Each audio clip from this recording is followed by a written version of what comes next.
Life and Motherhood Uncensored. Hey, Allie, how you doing today? I'm good. How are you? Oh, I'm here. So, as you know, B-Man just turned 1 year old. It was massively bittersweet. And That's I so look, crazy. I don't even isn't understand it? how it's already been a year.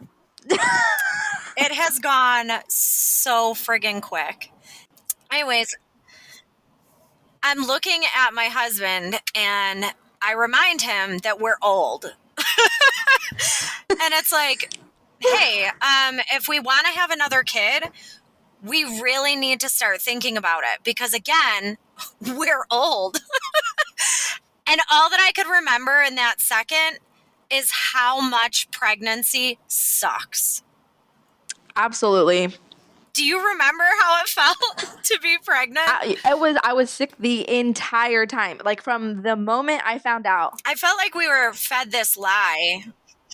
Why does everyone, get pregnant? Get pregnant, everyone said. It'll be fun, they said. And it was miserable. Can I just say that smells are so serious when you're pregnant? I remember when I was freshly pregnant. I'm talking like 4 weeks. And we were put into a hotel due to mold in our house on base. And can I just start by saying I love me some Mexican food. And well, I learned very quickly that Mexican food was just not going to be my cup of tea for a while. And that was just the start of my food aversions. It was such a bummer. Oh, and then to top it off, the hotel we had to stay in, oh my gosh, it just smelled and reeked of mildew. So it was just this concoction of not with the programs, you know? None of my friends told me how shitty pregnancy is. None of them. They all they all told me how much they loved being pregnant, and maybe they did. I know that some people out there, and I don't want to scare anybody listening in, there are a lot of people, from what I am told, that have had wonderful pregnancies that don't go through this stuff at all. Or it's only crappy for like the first few weeks or the first trimester, and then it's great. But that was not either of our experiences. Not at all. And that pregnancy glow, like, I mean, where was the pregnancy glow? There was no pregnancy glow. I had no glow. I had dry skin and acne. Yeah. Mm-hmm. Plenty of acne that literally covered my entire chin, like from like literally cheekbone to cheekbone, and it was up my cheeks, and and my hair just felt so greasy all the time too. Like it was more greasy than it normally ever was. Oh, see, mine, and I don't know if this is because I'm old or what, but I used to have very oily skin, very oily thin hair, and then I went through this dry desert phase of pregnancy that took every bit of moisture out of my life. I think I was the opposite. I think I just had so much oil on my face and oil in my hair and just like acne on my chest that I hadn't had since I was in high school. Like it was, I feel like I was the opposite. Absolutely. You and I had a hard time, in our pregnancy journey. And at least for me, I struggled with infertility for many years. And I was ecstatic to get pregnant. However, when I found out I was pregnant, I thought I was miscarrying because I was in such pain and I was having a little blood. And you think of pregnancy and everyone tells you just how wonderful and joyous of a time it is. And I was so thankful to be pregnant. And it was like the happiest in my life I've ever been to feel like shit. Yeah. I guess you could put me in the category of like infertility issues. We just had like when we were, I don't want to say freshly trying, but not intentionally trying, but not doing anything to prevent it. And we're like, oh, if it happens, it happens. And we got pregnant in March of, what was it, 2020. And then shortly after, I found out on a Sunday that I was pregnant. And then my mom and my sister came up, like they didn't know at this point, showed up, and I had this whole little t-shirts like promoted to Gigi and promoted to Aunt in 2021, but then we ended up, or no, it was going to be 2020 because my due date would have been like end of the year, but I ended up miscarrying that the night after my mom got to us. So we ended up in the ER, like for her visit, like it was in and out of the doctor, like, blood tests to, make sure that like my body was doing what needed to do to pass the baby. And then thankfully, 6 months later, we ended up, conceiving our daughter. And it was so stressful in those few months that, you're like, is it me? Is it something I'm doing? Is it something that I could have done to prevent it? And you're just thinking, am I able to get pregnant? What can I do? And, just as all those things are going through and all the stress, and it's just like, oh, it's never going to happen for me. And then, you hear oh, like once you stop trying and you calm down, like you'll be able to have, it'll come. And, you kept hearing that and you're like, oh, well, like it's never going to happen. Like I checked my ovulation, like how's it going to happen?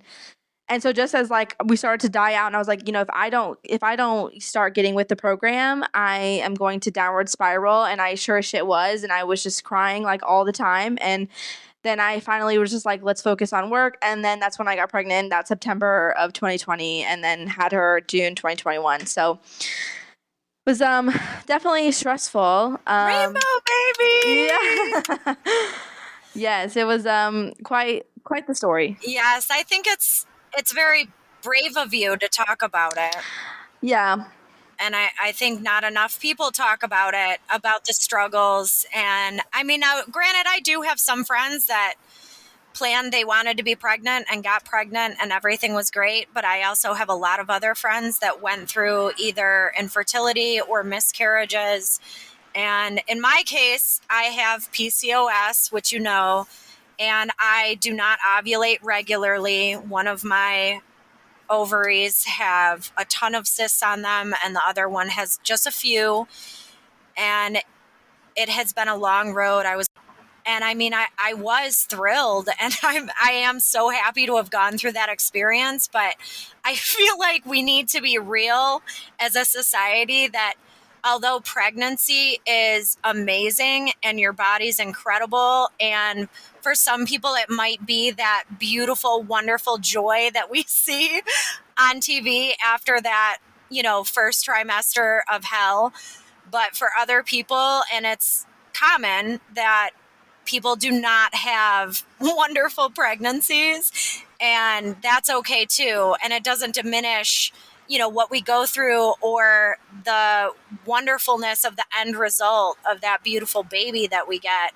But it's not all, roses and perfect little glowing, thing. I mean, I imagine that I'd be rocking those like really cute tight dresses with my stomach, and I'd still be in my heels, and I'd have like my little fashionable bag, and I'd be going all out, looking all cute with my pregnancy absolutely. bump. And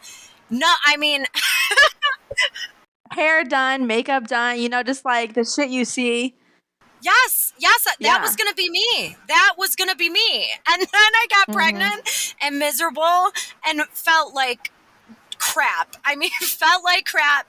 And I was lucky if I wore lounge shorts and an oversized t-shirt or sweatpants and my compression socks that I absolutely needed because my feet swelled the heat in humidity in the summer to like sizes of freaking cantaloupes. It was terrible. Yeah, and you could always find me on the couch if I wasn't at work. Absolutely. So true. But Brent was deployed from when I was 18 weeks on to he got back at my literally the day I turned 39 weeks. So I was home working by myself. I mean, unless I had like, friends or family come up and visit for like a few weeks at a time, but like just by myself. So I had really no one to talk to other than my dogs. And so if I was not working, my ass was snoozing away. Like I would remember waking up, eating breakfast, going back to sleep until it was time for lunch, then to eat lunch and go back to sleep. And I'd still be asleep and in bed by midnight at the latest. Like, How, like, did you feel lonely? I mean, obviously you feel lonely because your husband's deployed, but I can't imagine going through the throes of a first pregnancy and not having my husband there to complain to. I thank you for your husband's service and yours as well. I just want to say I thank you for that. But tell us about how lonely that was. I would say, I had my definitely it was helpful that I was still working. And so I kind of had like that. I was only working 3 days a week at a time. And I was a vet tech. So I would go to work, Wednesday, Thursday, Friday. And then I would have that Saturday, Sunday, Monday, Tuesday to chill out. But it gave me something to look forward to, but also not enough to make me be like, oh, fuck this shit. I don't want to do this anymore. Cause I loved my job and I had, every intention of going back. Postpartum anxiety said, we're going to get the best of you and to hell with going back, and no one can touch or watch your baby. Like all these crazy, thoughts of bad things happening to her. She was not with me. It's getting better with time, but I will say, I had a good experience it was nice that I was home by myself. I didn't have to worry about or rely on anybody. And thankfully I didn't have a lot of, pregnancy cravings. So it was really only cereal, and I had like 20 boxes in the house every day. Like I had stocked of cereal. Postpartum is real. Yeah, it definitely was. Still is. I would say it's getting better as she gets older, but it is no joke. Postpartum, the 4th trimester is no joke, and they don't prepare you for that either because everything is about pregnancy. But what is it, getting back to you saying how much you loved your job and that you wanted to go back. And, I was in the same boat. I loved my job.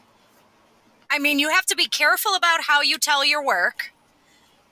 And then you have to say, well, I want to come back, or I plan to come back. Or do you plan to come back? But why are guys never asked if they're going to be a stay-at-home father? Why are guys never asked, oh, are you coming back after you give birth? I think if the government didn't have such a tie on my husband, he's actually said, he's like, I would totally be a stay-at-home dad. I totally would. And I'm like, my job, my income doing that job is not going to pay the bills. It's really not. If you go into the animal field in general, whether that be, a zookeeper, what I wanted to do at one time, vet tech over here, working at the shelter, doing like anything animal wise, you are not in it for the money. So, but even if I did that, he said he would absolutely be a stay-at-home dad, and I'm sure he'd be fantastic. But my brain would not allow me. But he absolutely would. There are some guys who won't even consider it. So, I mean, I guess there's that. But I guess it's just I'd more be jealous. I'd be jealous if my husband got to stay home. And I wish my job would offer, a part-time availability, because childcare is so expensive that it's almost not worth it. No joke. For the other person to go to work. Mm-hmm. But it's just funny how I don't know about you. I don't know if you were still, I believe you were still at your job when you found out you were pregnant, right?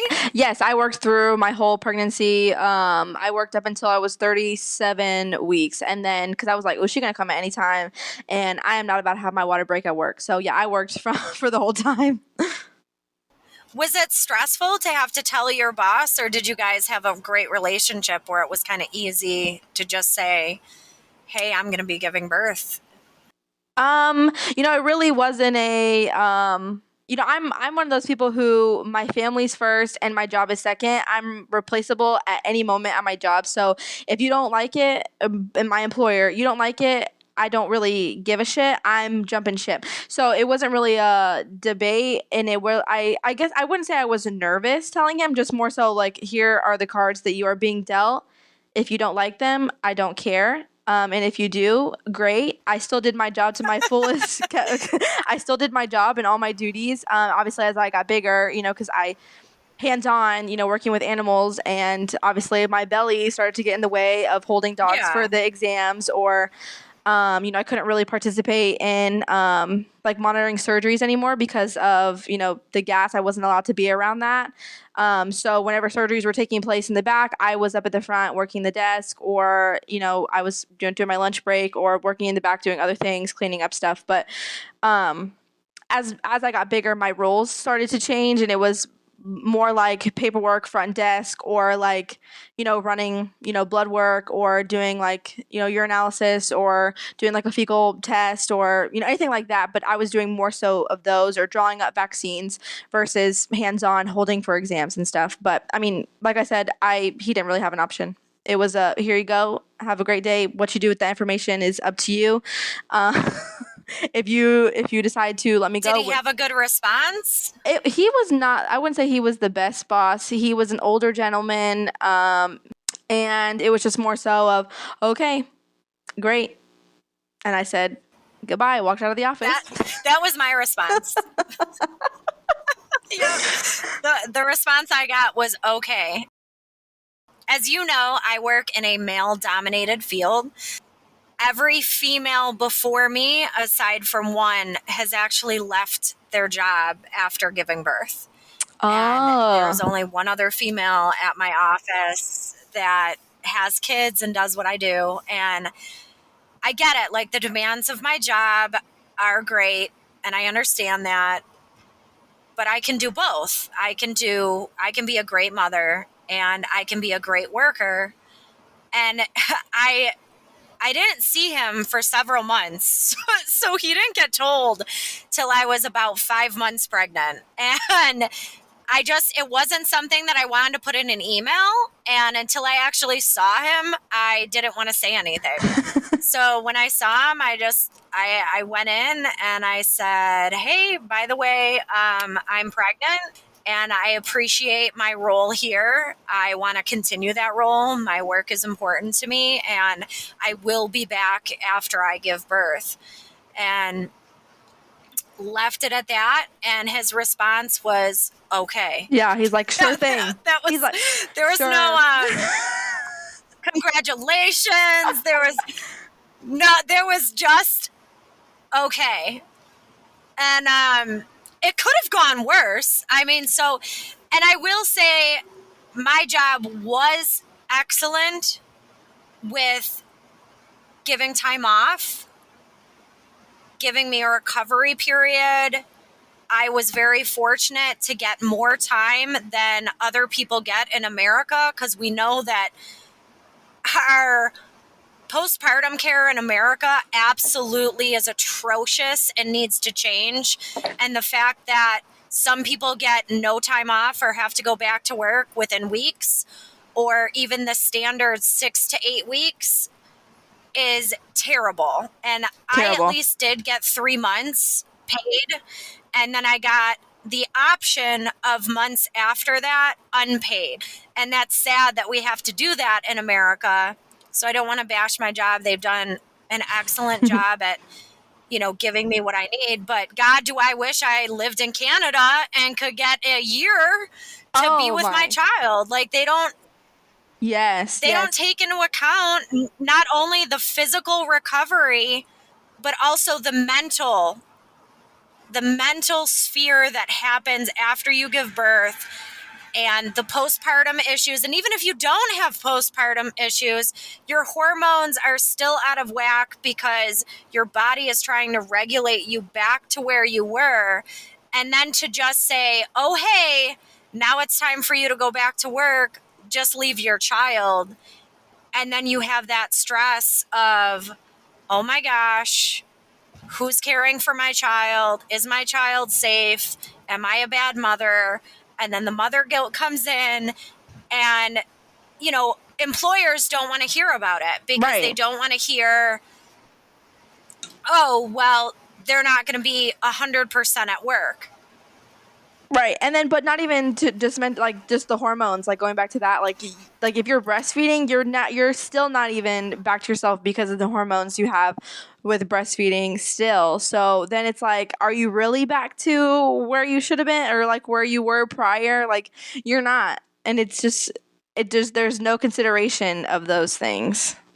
No, but instead of employers and society as a whole looking at that as this is a beautiful, wonderful thing for the human race, having a child, procreating, bringing a little wonderful person into this world. Instead of that, it is, oh, she's going to be out for this long. She's going to be out for that long. Like, there's no appreciation for what you go through. It's always, oh, well, that's going to hurt me or that's going to hurt my company because now someone else is going to have to help handle that work. I just wish that it was different here. I agree. I definitely agree. Just more time. Yeah. Getting back to pregnancy, I had implantation cramping so bad that it felt like stabbing knives. Did you? In my uterus. Yes, this is why I thought I was miscarrying, because I was in so much pain. And that's what actually prompted me to take a test. And thinking about it, I had that and I ended up going to the ER. But like I said, I already knew I was pregnant. So baby already implanted at that point, and I ended up in the ER because of the stabbing pains. So you felt it like painful too? Yes, yeah, and that was during COVID. So when we went to the ER, like my husband couldn't even come in with me because of the whole like, oh, you can only have one person in with you, or you couldn't even have anybody in there because he had to wait in the car while I was in there, and none of our family even knew that I was pregnant. We didn't tell them until I was 12 weeks, like a few days shy of being 12 weeks. So like nobody knew that I was pregnant. I was in the ER and I was like, oh my God. But yeah, I vividly remember that. Oh, God. It's scary. Nobody told me that. Like another thing that I'm like, friends, why? Your multitude of experience. Why the hell did you not pass that on to me? Here I'm like panicking. And then I find out that this is a rather normal occurrence to feel like you are being stabbed to death for several days. And nobody tells you that. I feel like so many people, like they block out the negative stuff. Like, when like after it happens, you're like, oh, like, as time goes on and like, you've been having sleeping issues, with your son. And I'm like, I remember it being rough, but like, like your brain is like, oh, like it was so bad. And like, we were crying and we were falling apart and like, but we don't truly remember that feeling of like what it was like in that moment. And it's like, oh, I remember it, but like, do I remember it? And it's like hard to remember it now. It's like sometimes even hard to remember like, what did she do 2 months ago, or what was she doing 2 months ago? And like, as you would text me things like, oh, did this, or did she ever have that? And I'm like, let me check my notes, because I'm like, that's why I take notes on everything. It's like, help me. I'm like, is this normal? I try to remember it, but it's so hard. Yes. And I'm like, I vividly remember her doing that, but like, when was it? It's true. We need to come out with a book that's like normal shit people don't tell you when you're pregnant or when you first have a child. Because just in general, just in complete general. That and everyone kept telling me, well, I felt like I had the flu. I mean, I got sick early in pregnancy with an actual virus on top of all the bad, terrible morning sick. I was puking literally from the day time I woke up till the evening. My husband would literally very sweetly laugh his ass off at me because I'd be like mid-sentence and all of a sudden I'd puke and have to hold it in my mouth and run to the sink, throw up and,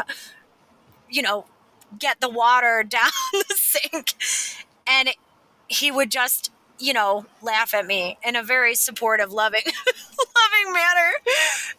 But it it was terrible. I had to eat. I don't know how I could have been expected to not gain weight or a little bit of excess weight while pregnant, because I was literally forced to eat every 3 hours in order to not puke up everything I ate.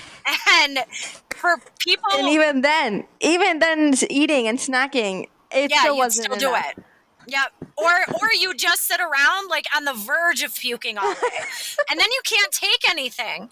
And everything that you can take is now, oh, it might contribute to autism. It might contribute to some, intellectual issue with your child. And obviously there's nothing wrong with autistic or neurodivergent people. However, if you know that something that you're doing could affect your child to make their life harder, of course you're not going to do it. And it's like, how many times did they tell me, oh, if you have a headache or a fever or a pain, take Tylenol. And now all that I'm bombarded with is these lawsuits from attorneys. Hey, does your child have autism? And did you take Tylenol? And it's like, seriously? You can't take anything while you're pregnant. And now the one thing that I could take, you're telling me, hey, you shouldn't have taken that. Right.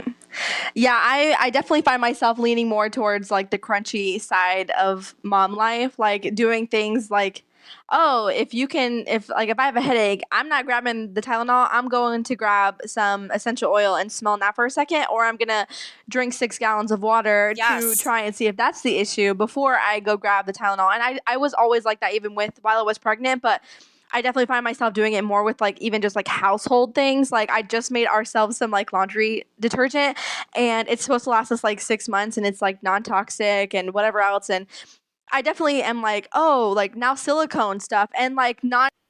Hello, you need to send me this. I will. I mean, it was very easy, and I'm sorry. Wait, hold on. What's wrong with silicone? silicone, like if you heat it to a certain temperature, You need then to it tell lifts me off, this. My child's bowls and spoons are silicone. You need to tell me what is wrong with silicone. Listen, it's the stuff that you learn on TikTok is like, yes, it's like good, and you're like, I'm learning so much, and I'm gonna cut out all this shit. But then the other side of it is like, oh my god, like, is this even like good for like my mental health? Like, and like now I'm questioning like the pots and pans I have. Like, a non-stick is no bueno, and you need like stainless steel or Yes. cast iron. Otherwise, all the metal flakes and the blah blah blah and the PFAs and the forever chemicals. Oh, And it's that's so like, true. okay, Yes. I got it. And then I'm trying to do it. And then it's like, oh, like if you eat the eggs that are at the store, yeah, and like the eggs that you eat at the store are blah blah blah. So then I was like, oh, let me find a little military spouse. They have chickens. Like I'm gonna go buy me some farm fresh Oh chicken gosh, eggs. I miss my Like, chickens. it's just like a rabbit hole, and I'm seeping down into It's it. true. And There is nothing that makes you have. There's nothing that makes you have anxiety over every little aspect of life like having a child. Like like trying to make sure that nothing affects that child. Before I got pregnant, as you know, I lost my father to cancer. My dog I lost to cancer, who was like my son for 14 years. And then my mother got diagnosed with cancer. And 2 of them have lymphoma. And my mother, thank God, is in remission, praying every day she stays that way. But nothing will prepare you for how psycho Yes. you go with all the chemicals in your life or anything like pregnancy or cancer. And both of them at the same time. My husband watched me toss out every Right. skincare product I had. Expensive Sephora skincare products that I went crazy on Think Dirty and the other app. I can't think of the name right now. And I literally tossed all my crap out and went clean everything. Oh yeah. And then you get those stainless steel pans and everything sticks. I don't know if I just suck. I don't know how many times I watch Hell's Kitchen and they don't screw up their pans like I do. But, then I went to ceramic because they said ceramic was great. And now Listen, it's not. I just saw this.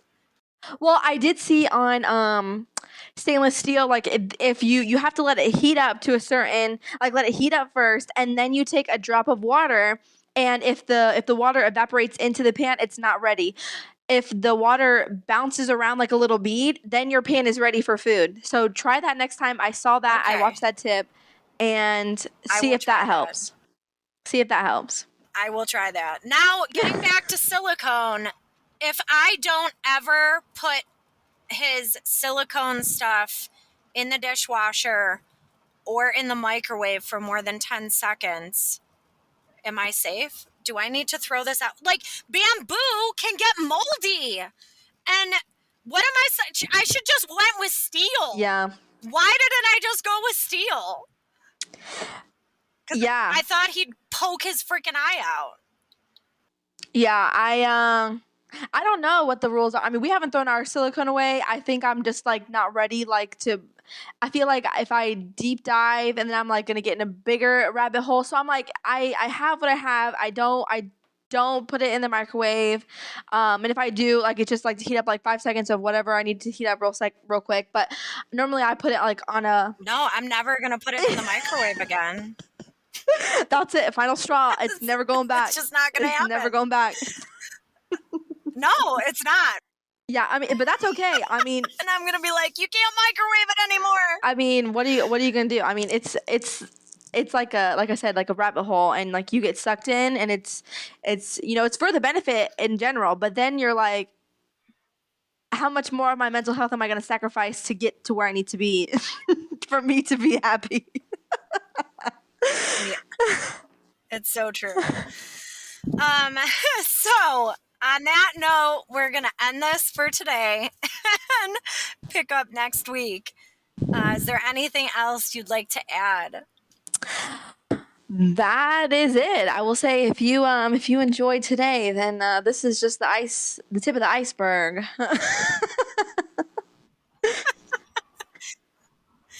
And part 2 will be next week because there's a lot to be said about pregnancy and when you first find out you're about to have a child. Yes. Yep. So we'll see you next week. Alrighty. Thanks for listening to Mama Rantz. Bye.